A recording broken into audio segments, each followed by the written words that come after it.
Part 21 of Project E55 ASL, and in this video I'm going to be starting off by making the splitter. So the splitter is pretty much the last section of the floor that's left. Once this is done, the entire underbody of the car will be complete.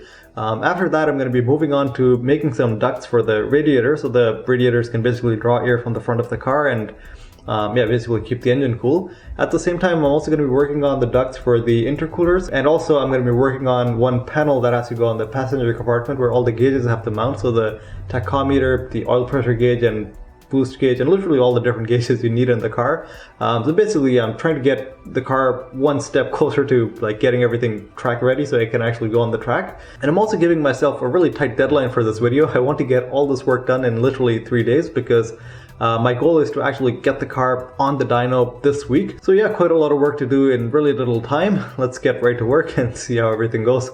So for making the front splitter, I'm going to be going with the same type of construction that I used for the flat floor and the rear diffuser in the last video. I'm just going to be using a foam core and then putting 2 layers of carbon fiber on both sides. And actually just starting off by answering some of your questions from the previous video about this foam, because quite a lot of people had questions about what type of foam it is and why I went with this construction. So the construction basically looks like this. It's 1 layer of carbon fiber on this side, 1 layer on this side, and a foam core in the middle.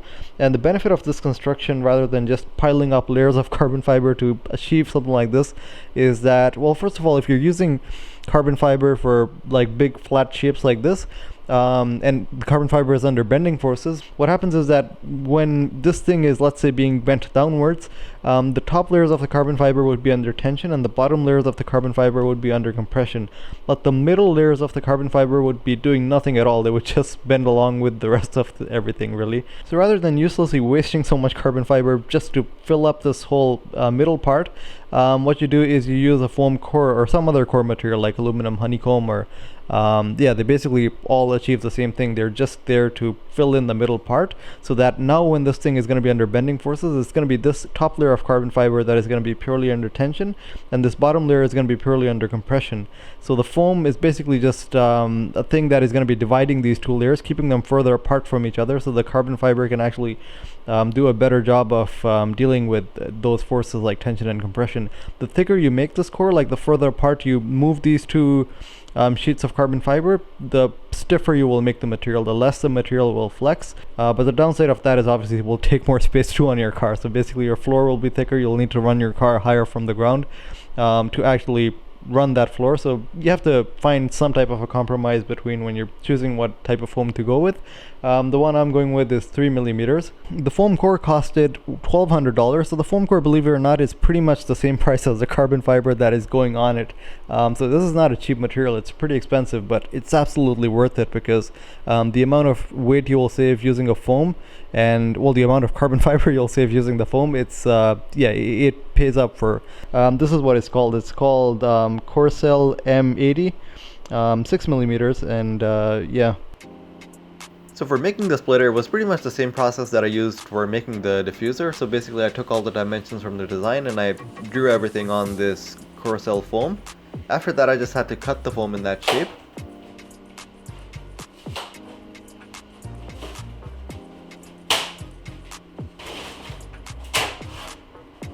Once all the cutting was done, next I had to shape these, well, front wings you can call them. I just heated them up with the heat gun so that I could form the final shape of these front wings or front diffusers.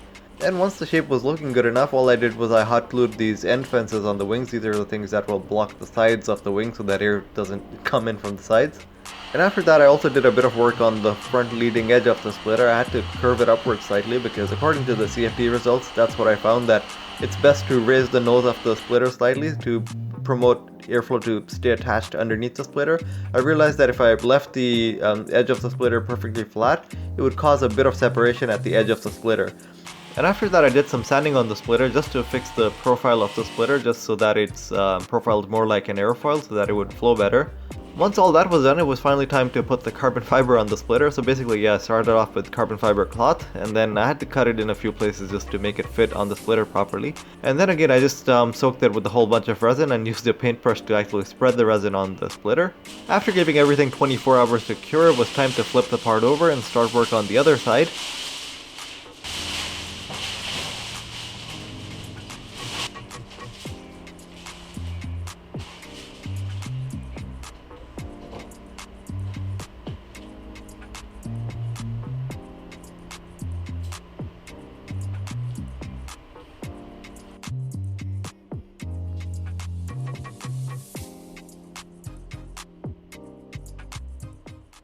Here's a look at the splitter after giving the carbon fiber a day to cure, and now everything has gone hard and everything is looking good. But I'm not going to be trimming the excess carbon fiber off right now because I need to get to work on making these intercooler ducts that need to go over here.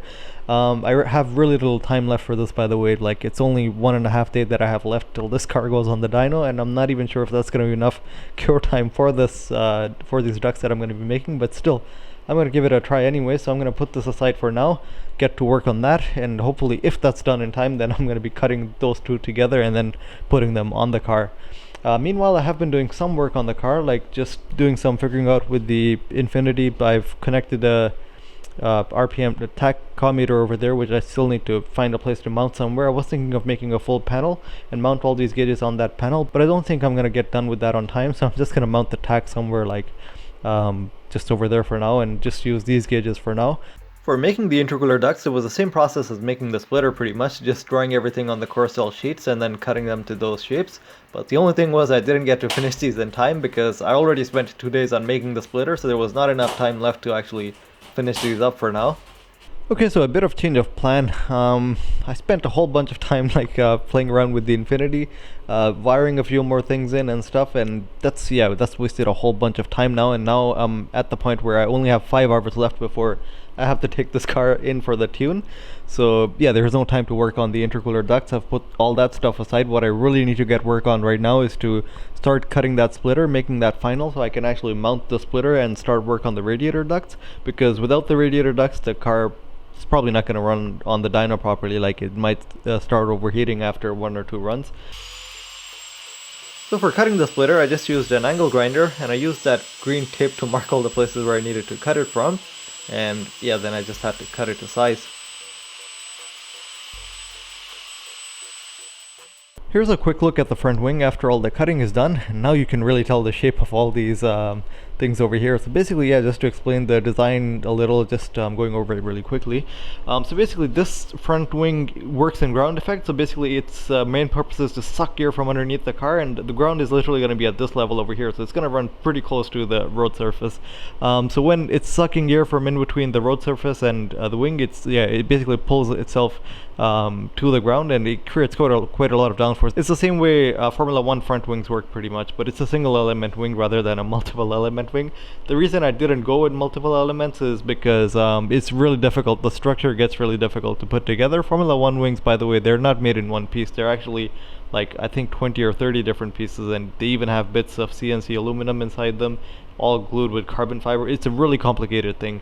This one is just a single piece, so it's extremely light actually, and it's still really strong at the same time because it's all just one piece. So getting the structure right with this one is really easy. And I've tried my best to shape the front leading edge as good as possible. So this side shape is supposed to be like a perfect airfoil. It's not a perfect airfoil now because the carbon fiber has added a bit of thickness to it. The trailing edge isn't as sharp as I would have wanted it to be, but it's still good enough. It's still really close to an airfoil shape. The front edge is nicely rounded because the rounded front edge and a slightly lifted front edge is extremely important to promote airflow underneath the wing. I'll see how that goes actually when I actually take it to the track. I'm thinking of putting aero paint underneath the wing. What that paint does is that you can actually see the airflow, like how the air is flowing along the surface, just by looking at the paint. You might have seen that on Formula 1 practice rounds. They sometimes spray paint underneath the wing or underneath the diffuser, and then they go out for a few laps and they come back in and have a look at the paint. So what the paint actually tells them is that whether the air is staying attached to the surface or whether it's being separated, and also which direction the air is flowing in. If I find out that the air is not staying attached underneath the surface, there's still a few things that I can do. One thing is that I can add vortex generators at this wingtip over here. What vortex generators are is, you might have seen them on top of airplane wings. They're these little things that basically they force the air to flow in tiny vortices. And what that does is when the air is flowing around in a vortex, it actually catches this fast moving air that is flowing from underneath the wing. And by catching that, it basically promotes the air to stick along with the wing surface a bit better, which is why if the air is separating before, by adding vortex generators, you can sometimes promote the air to stay attached to the wing, which then leads to more downforce. So after this, there was really little time left, so all I did was I mounted the splitter on the car and added some temporary cardboard ducts just to guide air into the radiators. And after that, it was time to load the car onto the trailer, which I completely screwed up on because for some stupid reason I decided to drive the car on the trailer rather than using a winch to pull the car. and yeah, inevitably I screwed up and I drove too far and I hit my own splitter into my own trailer, and I damaged the splitter by quite a lot. Talking about the dyno itself, this was only a 2-hour session, so it was pretty rushed. I was busy with the laptop most of the time, so I didn't film too much. I had a friend that filmed some of it, but yeah, there's not really too much video footage to show you guys. But I am going to the dyno again in just a few days, so the next video I will cover the whole tuning part and everything really. For this dyno we did run into a bit of a problem. The O2 sensors weren't working properly, so we couldn't do any full power runs. So this is the dyno sheet for now, but this isn't really representative of anything because we were only running 80% throttle and the ignition timing and air-fuel ratios were not even dialed in right now. But the guys at Mantis Racing were really excited about this car. They think it's gonna pull some really big numbers, and I think it's gonna pull some really big numbers after looking at these sheets. I am only gonna be sticking to 9 psi of boost for now because the clutch that I'm on is only rated for 490 foot-pounds of torque. But that said, even at 9 psi, this engine will make tremendous amounts of power. My final boost goal, by the way, is to get it up to 17 or 18 psi. On the previous setup, I was already running 15 psi, so I think the engine is well capable of that. And on that level of boost, it will make insane amounts of power. So I'll talk more about the tuning and everything in the next video, and also try to get some better footage for you guys on the dyno. Okay, so it's the next day now, and just starting off by showing you guys the damages because of my idiot not loading the car properly on the trailer. So I went too far forwards the first time. I damaged the splitter from here, literally the splitter that I put on the same day. So yeah, this is actually not too bad. It actually can be fixed. I will just need to fix it later. But the other damage that was done on the splitter, that is actually the really bad one. Well, I thought last night that would be really bad, but it's actually not that bad. Well, you can't tell looking from here, but when you look at the underside, yeah, this whole carbon fiber is actually cracked up. This also can be repaired, by the way. It's not the end of the world. It's just that, yeah, it's just extremely stupid of me to actually damage it just like that. But anyways, what I'm gonna do now before even unloading the car is I'm gonna put this winch, mount this winch on the trailer, which I should have done yesterday, to be honest. None of this would have happened if I had the winch and I just put the car on the trailer using the winch. That way everything would have been safe. But since I decided to drive the car on rather than using a winch, that's why both these things happened. First time I drove too far and hit the splitter. Second time the ramps slid off and the car fell off the trailer. So after that, yeah, I just started off by installing a winch on my trailer, and this made life a lot easier when I was unloading the car. But I still have to make longer ramps for this trailer because right now the ramps are way too short, and I have to raise the car up just to load it on the trailer, and it crips a whole bunch of bodywork, so it's not really a convenient thing to do to load it this way. So yeah, I'll make longer ramps for it, and then hopefully it should be a lot easier loading this car and unloading it from the trailer. After I had the car unloaded from the trailer though, I wanted to try this thing with the oxygen sensors. What I had a feeling was that the two O2 sensors were mixed up, so what I did was I changed the wiring around and I took the car for a long test drive just to make sure that the issue was fixed, and believe it or not, right after that, the issue that we were having on the dyno, that was already fixed.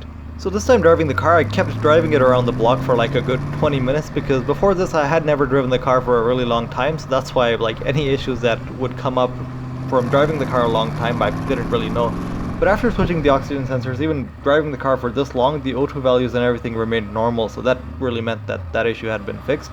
This time I also tried taking some sharp corners, just trying to feel the balance of the car, but it's really too early to say what the balance of the car is like because the tires were cold and the car wasn't gripping properly on cold tires, so that's why whenever I went on the power, it would just immediately, the back end would immediately try to step out. So yeah, realistically I'll have to wait to take the car to the track, really get the tires up to temperature, and then the tires will actually start gripping, and then I'll have to figure out what to do with the suspension to fix the balance and to get all the suspension angles right, really. After that though, the fun part is that I also took the car for a wet test drive. This was the first time I actually drove this car in the wet. I just covered up all the electronics with these plastics, and yeah, this car was extremely fun to drive in the wet. Believe it or not, it had quite a lot of traction in the wet actually. It wasn't as slippery as I expected it to be. In fact, I was probably pushing it more in the wet than I've ever pushed it in the dry. But yeah, I think that's a sign that when these tires do get up to temperature, they're gonna gain a hell of a lot more grip. Right now, I'm just driving around cold tires even in the dry, so even in the dry it seems like I'm driving in the wet. There's really not much difference between the wet level traction and the dry level traction, whereas there should be a massive amount of difference between driving the car in the wet and driving the car in the dry. But yeah, that just means that I haven't really taken the tires up to temperature yet.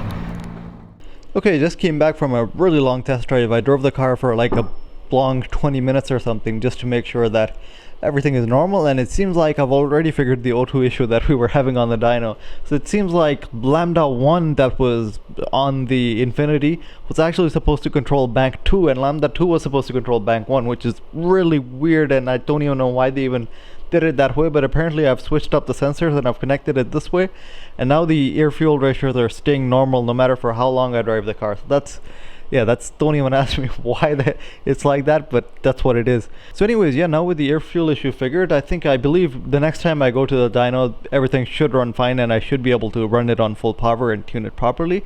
But realistically, yeah, thinking about it, I think a 2-hour dyno session would have been too little to get the full tune done anyway. So I think I would have definitely needed more time anyway, so that's fine still.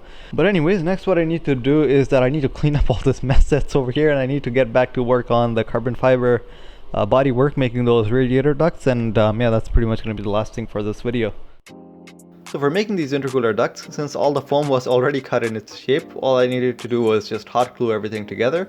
So I used these two steel 90-degree things to hold these foam things 90 degrees from each other.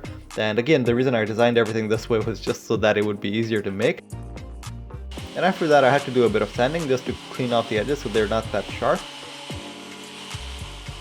And then it was back to the carbon fiber again, just the same process, applying the carbon fiber and the resin. And then just getting to cutting all the excess carbon fiber off, and that was pretty much it. Here's a look at the intercooler ducts after they are mounted in place, and if you can already tell, I've had some fun with the car. I've taken it for a bit of a test drive, and actually I've also added these cables on the bodywork for all the places where it needed to be supported. These were needed before, but I never really got to adding them until now. And also the 2 cables on the diffuser, I've also added those now. So yeah, this is everything that actually, yeah, another thing that I did is I added this shift lever on this so I can shift gears manually basically. I will be getting to making this whole pneumatic system functional too, but it's just that right now I'm really short on time, so that's why I don't really want to give that thing too much time when I have so much other stuff to figure out and finish. That's why I just connected this shifting thing for now so that I can shift the gears manually, and I've actually connected the switch on that gear lever so that I can that switch is basically the clutch switch. That's the only part of the pneumatic system that I'm using, the clutch. And the reason is that I'm not used to right foot braking at all. I always left foot brake whenever I'm at the track, so that's why right foot braking would have meant changing my entire driving style. So this way what I can do is I can just press the clutch using my finger, and then I don't need to heel and toe anymore. It makes it really easy for me to downshift gears and rev match at the same time, so that's going to be really beneficial. It's really a personal preference really. I'm not sure if anyone else would like this, but it's going to work better for me. Also talking a bit about the design of these intercooler ducts and why I designed them this way. So basically the way they're going to work is that all the fast moving air that is coming from this section of the car, it's going to be drawn into those ducts. From there it's going to go through the radiator and then well, through the intercooler, and then there's this massive opening at the back, and all this air is going to escape out of here. All this part will also be covered really soon with carbon fiber panels. That's why it's not going to be this rough. It's all going to be covered with carbon fiber.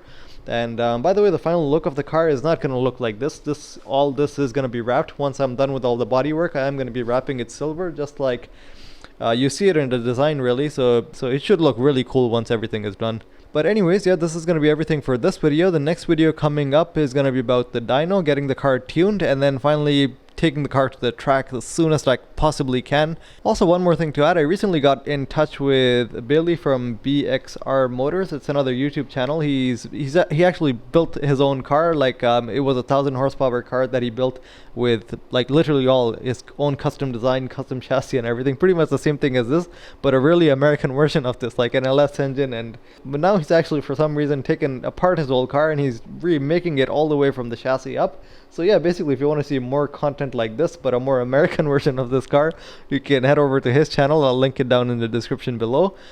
He's just starting his build right now, so it's definitely a really good time to yeah, start following that channel. But anyways, yeah, this is going to be everything for now. The next video is hopefully going to be about the dyno and everything, and yeah, I'll see you guys then.